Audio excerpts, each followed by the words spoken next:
पवित्र सन्मुख खड़ा होने के लिए, आपके पवित्र वचन मेरे मुंह में लेने के लिए, बताने के लिए, कुछ विचार करने के लिए प्रभु जी मेरे अंदर कोई योग्यता नहीं है। प्रभु जी आप मुझे क्षमा कीजिए सारी अयोग्यताओं को। यहाँ पर हम देखते हैं प्रियो, यहाँ पर कुछ लोग हैं यिर्मयाह भविष्यद्वक्ता के पास आए हैं। परमेश्वर के पास ये जानने के लिए आए हैं कि हमारी भलाई किसमें है। यदि हम इन वचनों को जानना है तो हमें इसका जो पृष्ठभूमि है, इसका कथा जो है, पीछे क्या संदर्भ है, उसको हमें जानना होगा। यिर्मयाह भविष्यद्वक्ता जो है परमेश्वर के द्वारा चुना हुआ भविष्यद्वक्ता है। और यिर्मयाह भविष्यद्वक्ता जो इस्राएल या यहूदा के राजा योशिया नामक राजा के समय से सिदकिय्याह नामक राजा के समय तक उन्होंने परमेश्वर का वचन सुनाया है। परमेश्वर का वचन को परमेश्वर के लोगों के बीच में उन्होंने दिया है। तब तक इस्राएल की परिस्थिति या यहूदा की परिस्थिति बिगड़ गई थी। लोग परमेश्वर को त्याग दिए थे, परमेश्वर को छोड़ दिया था। परमेश्वर के वचनों का पालन करना, परमेश्वर के मार्गों में चलना उन्होंने बंद कर दिया था और परमेश्वर से दूर हो गए। ना केवल दूर ही नहीं, परमेश्वर जिस काम से घृणा करता था उसी काम को उन्होंने किया है। जीवित परमेश्वर को छोड़कर वे मूर्ति पूजा में गिर गए हैं और परमेश्वर उनके कामों से बहुत क्रोधित हुआ है। और परमेश्वर ने यिर्मयाह नबी को चुना है और यिर्मयाह नबी को इसलिए चुना कि परमेश्वर का संदेश उनको भेजे। परमेश्वर का संदेश क्या था कि जब तक ये इस्राएली लोग या यहूदा के लोग अपने पापों को ना मानकर, परमेश्वर के सन्मुख ना मानकर परमेश्वर की ओर मुड़ेंगे, मूर्ति पूजा छोड़कर परमेश्वर की तरफ वापस नहीं आएंगे, तो परमेश्वर की ओर से उनको दंड मिलने वाला है। परमेश्वर उनको बंधुआई में भेजने वाला है। कौन सी बंधुआई? बेबीलोन की बंधुआई। 70 साल की बंधुआई में परमेश्वर उनको भेजेगा। और इस 70 साल की बंधुआई का समाचार प्रकट करने के लिए परमेश्वर ने यिर्मयाह नबी को चुना है। हालांकि यिर्मयाह नबी ने परमेश्वर का वचन उनको सुनाया भी था, बहुत बार सुनाया था, लेकिन इस्राएली लोग जो है, यहूदा के लोग, परमेश्वर का वचन को नहीं माना है, परमेश्वर का वचन का तिरस्कार किया है, उसको अंगीकार नहीं किया है। इसलिए परमेश्वर ने बेबीलोन के राजा नेबुकदनेस्सर को इस्तेमाल किया ताकि यहूदा के लोगों को दंड दे और उनको बंधुआई में लेके जाए। तो यिर्मयाह का जीवन काल हम देखते हैं, तब यिर्मयाह जो है इस बंधुआई को अपने आंखों से देखा था।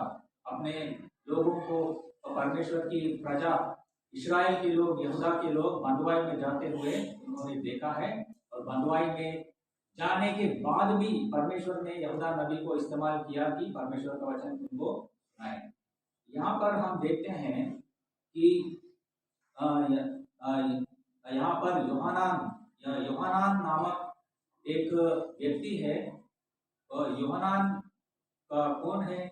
जो बचे हुए लोग हैं। तब तक नेबुकदनेस्सर राजा ने यहूदा के ऊपर उन्होंने चढ़ाई किया है और यरूशलेम पर उन्होंने अटैक किया है और कुछ लोगों को बंधुआई में ले गया है। बंधुआई में लेने के बाद जो भी कुछ लोग यहूदा देश में बचे हैं, उनके कुछ लोगों का एक यहाँ पर लीडर है, एक नायक है, मिलिट्री कमांडर बोलते हैं यूहन्ना, उस मिलिट्री कमांडर का। और इस यूहन्ना ने जो बचे हुए लोग थे उनको इश्माएल नामक एक शत्रु राजा का वो कमांडर था, अम्मोनी राजा का कमांडर, जो यहूदा के लोगों को बंधुआई में लेके जा रहा था, उनको इस यूहन्ना ने बचाया था। उन लोग सब मिलकर अभी यिर्मयाह भविष्यद्वक्ता के पास आए हैं। वो ये जानना चाहते हैं कि हम जो कुछ लोग बचे हैं हमारा हालत क्या होगा। नेबुकदनेस्सर राजा ने हमारे ऊपर चढ़ाई किया है, हमारे देश पर आक्रमण किया है, यरूशलेम नगर के ऊपर चढ़ाई किया है, अटैक किया है, कुछ लोगों को बंधुआई में ले गया है, और हमारा परिस्थिति क्या होगा। तो इस विषय को जानने के लिए कुछ लोग इकट्ठा होकर यूहन्ना के साथ आकर यिर्मयाह नबी और हम किस मार्ग में चलना है, तो उस मार्ग को हमें बताइए। तब यिर्मयाह परमेश्वर से प्रार्थना करता है और परमेश्वर का वचन उन लोगों को देता है। वह क्या वचन है, हम 42 अध्याय 7 से 16 वचन तक हम देखते हैं। यिर्मयाह 42 यिर्मयाह चैप्टर 42 वर्स 7 to 16 मैं पढ़ता हूँ, आपको देखिएगा। 10 दिन के बीतने पर यहोवा का वचन यिर्मयाह के पास पहुंचा। तब उसने कारेह के पुत्र योहानान को, उसके साथ के दलों के प्रधानों को और छोटे से लेकर बड़े तक जितने लोग थे उन सबों को बुलाकर उसने कहा, इस्राएल का परमेश्वर यहोवा जिसके पास तुमने मुझको इसलिए भेजा कि मैं तुम्हारी विनती उसके आगे कह सुनाओ, वह यूं कहता है, यदि तुम किसी देश में रह जाओ तब तो मैं तुमको नष्ट नहीं करूंगा वरन बनाए रखूंगा और तुम्हें ना उखाड़ूंगा वरन रोके रखूंगा, क्योंकि तुम्हारी जो हानि मैंने की है उससे मैं पछताता हूँ। तुम बेबीलोन के राजा से डरते हो, अतः उससे मत डरो। यहोवा की यह वाणी है, उससे मत डरो, क्योंकि मैं तुम्हारी रक्षा करने और तुमको उसके हाथ से बचाने के लिए तुम्हारे साथ हूँ। मैं तुम पर दया करूंगा कि वह भी तुम पर दया करके तुमको तुम्हारी भूमि पर फिर से बसा देगा। परंतु यदि तुम यह कहकर कि हम इस देश में ना रहेंगे, अपने परमेश्वर यहोवा की बात ना मानो और कहो कि हम तो मिस्र देश जाकर वहीं रहेंगे, क्योंकि वहां ना हम युद्ध देखेंगे, ना नरसिंगे का शब्द सुनेंगे और ना हमको भोजन की गति होगी, तो हे बचे हुए यहूदियों, यहोवा का यह वचन सुनो। इस्राएल का परमेश्वर सेनाओं का यहोवा यूं कहता है, यदि तुम सचमुच मिस्र की ओर जाने का मुंह करो और वहां रहने के लिए जाओ, तो ऐसा होगा कि जिस तलवार से तुम डरते हो वही वहां मिस्र देश में तुमको जा लेगी, और जिस महंगी का भय तुम खाते हो वह मिस्र में तुम्हारा पीछा ना छोड़ेगी और वही तुम मरोगे। ये परमेश्वर का जवाब है। उनको क्या करना है, जो बचे हुए लोग अभी जो बचे हुए लोग हैं उनको क्या करना है, नेबुकदनेस्सर राजा से नहीं डरना है, उनको यहूदा में ही रहना है। यहूदा में ही रहने से उनका भलाई है। परमेश्वर का वचन को सुनने से ही, परमेश्वर के वचन को आज्ञाकारी रहने से ही उनका भलाई है और वो बच जाएंगे। लेकिन दुर्भाग्यवश क्या हुआ, इन्होंने अपने मन में पहले से ही सोच लिया है कि हम मिस्र देश में जाएंगे और वहाँ हम सुरक्षित रहेंगे। उन्होंने पहले से ही मन बनाया है और यिर्मयाह भविष्यद्वक्ता के पास आकर कह रहे हैं कि परमेश्वर यहोवा से आप हमारे लिए प्रार्थना करिए।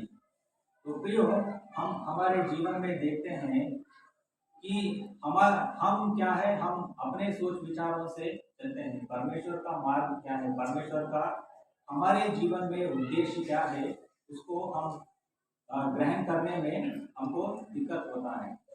हम एक प्लान बना लेते हैं, हम परमेश्वर के पास जाते हैं कि परमेश्वर हमारे प्लान को आप अनुमति दीजिए। तो ऐसा करने से परमेश्वर अपना इच्छा को है प्रकट नहीं करता है। जब भी हम परमेश्वर के पास जाते हैं तो हम ऐसा मन बनाना है कि परमेश्वर जो कहता है उसको हम करना है। परमेश्वर जिस मार्ग पे हमको चलाने के लिए बोलता है उसी मार्ग को हम चलेंगे। यहाँ पर देखते हैं कि पहले तो ये लोग ने बोला है कि जो भी परमेश्वर हमको बताएगा, जिस मार्ग परमेश्वर हमको बताएगा उसी पे हम चलेंगे, चाहे वो मार्ग हमको अच्छा लगे या ना लगे, हमको लाभ हो या नष्ट हो, लेकिन हम उसी मार्ग पे चलेंगे। अभी अभी क्या है, उन्होंने मन बनाया है कि हम मिस्र में जाएंगे। 43 अध्याय में हमने यही देखा है कि ये वचन सुनने के बाद वो सारे लोग क्या कहे हैं, यिर्मयाह भविष्यद्वक्ता को झूठा भविष्यद्वक्ता बोल रहे हैं। मिस्र में जाने का उन्होंने मन बना लिया है। अभी सुबह आराधना का वचन में हमने सुना है परमेश्वर ने हमको मिस्र से छुड़ाया है, फिर से मिस्र देश में क्यों जाना है? मिस्र देश पापी देश है।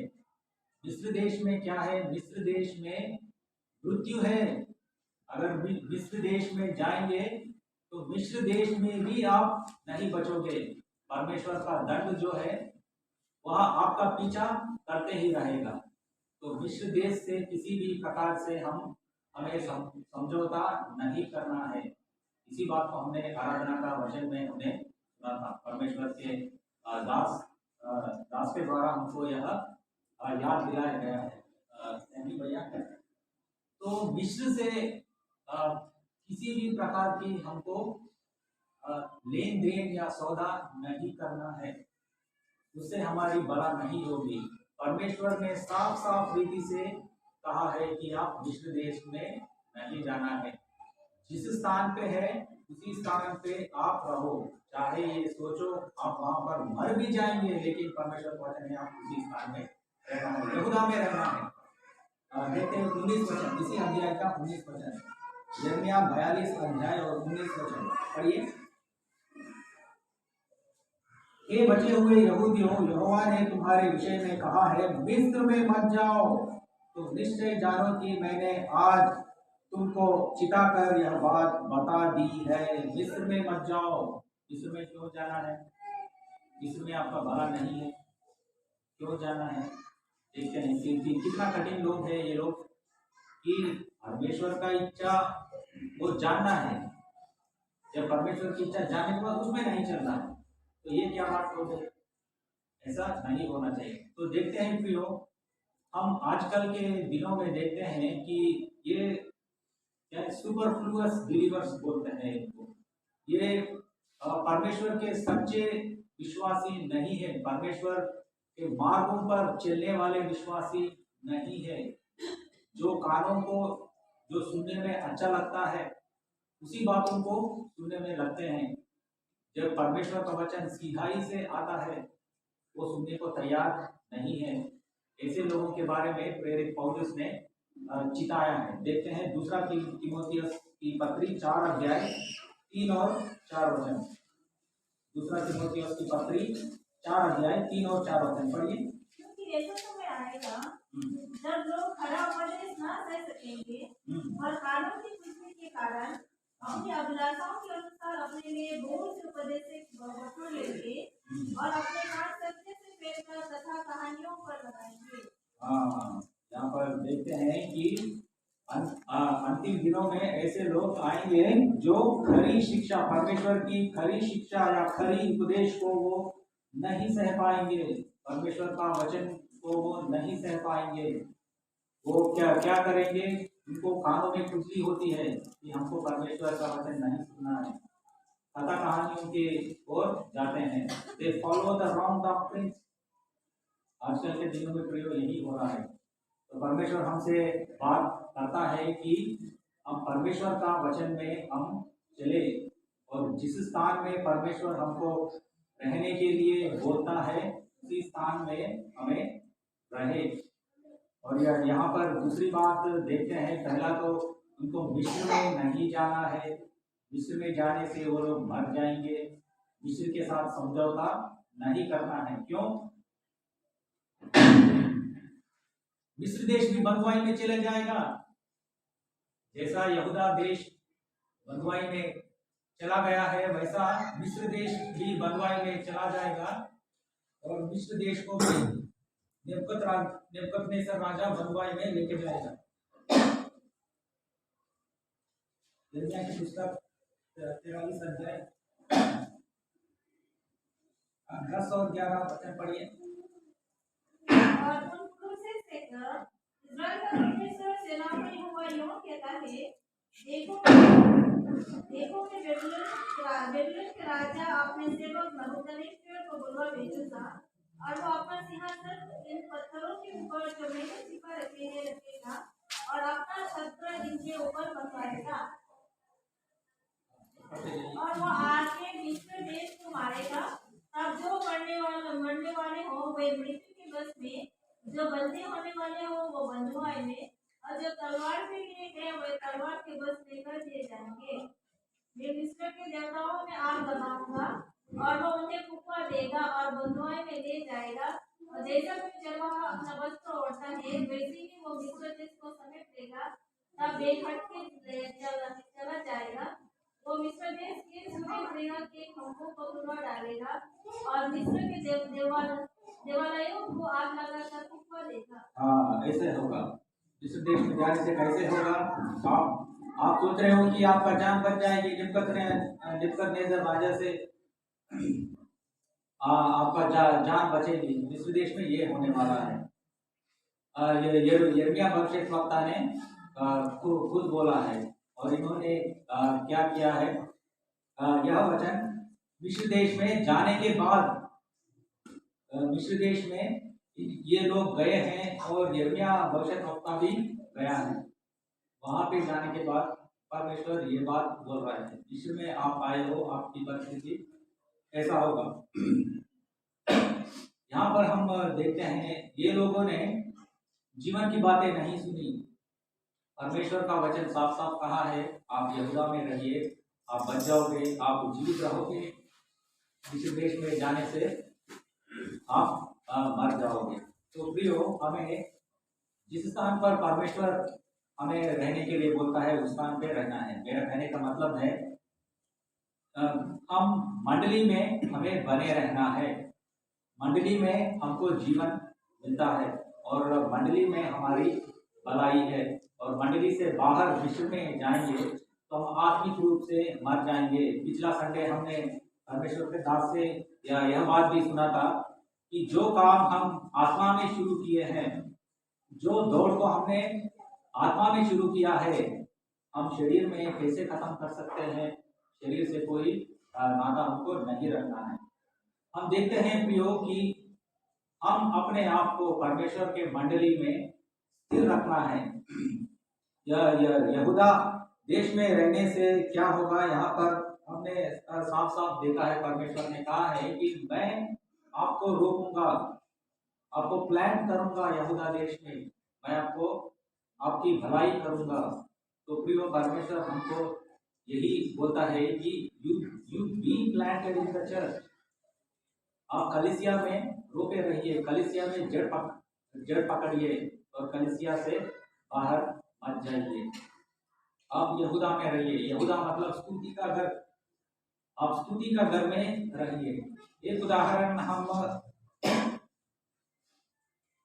हम देखते हैं कि रूत की पुस्तक में कि रूत वहां पर एलीमेलेक और नयोमी नामक एक परिवार है, उन्होंने बेथलेहम को छोड़कर मोआब देश में गया है। यहाँ पर हम देखते हैं यहूदा के आसपास की परिस्थिति अच्छी नहीं है। यहूदा की परिस्थिति अच्छी नहीं है। शत्रु उन पर हावी हो रहे हैं, जान का खतरा है। लेकिन परमेश्वर कहता है कि आप परवाह मत करिए, आपके साथ मैं हूँ, आप जहाँ भी है आप रहिए। एक उदाहरण देखते हैं कि क्या हुआ जब वे परमेश्वर के घर को छोड़कर गए हैं, तो हमारा बहुत नुकसान होता है। रूत की पुस्तक 1 अध्याय 20 और 21 वचन पढ़िए। उसने उनसे कहा, मुझे नौमी न कहो, मुझे मारा कहो, क्योंकि सर्वशक्तिमान ने मुझको बड़ा दुख किया है।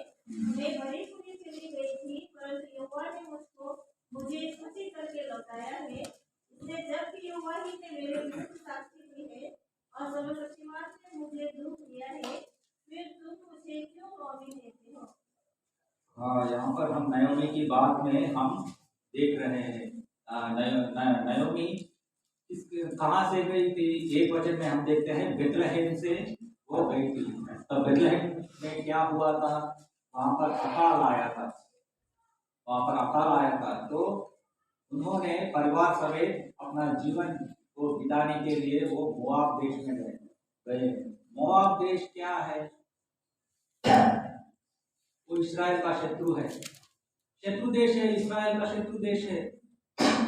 वहां पर कोई समृद्धि नहीं है। वहां पे कैसे हम देख सकते हैं कि वहां पर हम हमारा जीवन बिताने जाएंगे? बेथलेहम का मतलब है रोटी का घर। वहाँ परमेश्वर का घर है। बेथलेहम में परमेश्वर की उपस्थिति है, परमेश्वर का घर है। उसको क्यों छोड़ना है? चाहे कोई अकाल भी आए, चाहे उसमें परिस्थितियां गंभीर भी हो, परिस्थिति अनुकूल ना हो, वहां पर कष्ट भी हो, वहां पर हमको रहना है। यहाँ पर हम देखते हैं कि मैं भरपाई से गई थी। बेथलेहम में भरपाई है, आत्मिक भरपाई है, आत्मिक उन्नति है। तो उसको छोड़कर क्यों जाना है? ठीक है, नयोमी ने अपना परिवार के समेत गया था। उनका अच्छा परिवार था, पति था, बच्चे थे। मोआब में 10 साल उन्होंने बिताया था। 10 साल से ज्यादा भी हो गया होगा। अभी क्या है? फिर से बेथलेहम को वापस लौटी है। वापस कैसे लौटी है? विधवा होकर लौटी। तो हम देखते हैं कि परमेश्वर का घर को हम छोड़ने से परमेश्वर को नुकसान नहीं होगा, परमेश्वर के लोगों का नुकसान नहीं होगा, हमारा खुद का नुकसान होगा। हमारा आत्मिक नष्ट होगा, हम नष्ट हो जाएंगे। लेकिन अभी सोचने की एक बात है कि नयोमी बेथलेहम को वापस आने का निर्णय क्यों लिया है? 6 वचन को पढ़िए, रूत की पुस्तक 1 अध्याय और 6 वचन।